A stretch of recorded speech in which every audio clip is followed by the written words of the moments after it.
चांदूर रेल्वेपासून जवळच असलेल्या आदर्श ग्राम राजना येथील ग्रामसचिव यांनी लाभार्थ्यासमोर घरकुलासंबंधी याद्या व कागदपत्र फेकत धुमाकूळ घातला। हा प्रकार कॅमेऱ्यात टिपला। 2017 पासून रमाबाई आवास योजना अंतर्गत घरकुल मंजूर का केले जात नाही असा सवाल राजना येथील काही लाभार्थ्यांनी सचिवांना विचारला असता सचिवांनी उपस्थित ग्रामस्थांना योग्य उत्तरे दिली नाही। उलट त्यांची वागणूक लाभार्थ्यासमोर चांगली नव्हती।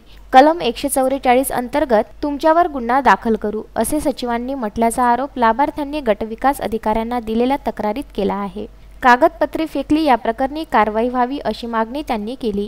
राहुल गोसावी ग्रामस्थ ग्रामपंचायत मध्ये गेले असता सचिवाला घरकुलाबाबत माहिती विचारली, मात्र सचिवाने उडवाउडवीचे उत्तरे देऊन कागदपत्र अंगावर फेकून दिली। तसेच कलम 144 ची धमकी दिली।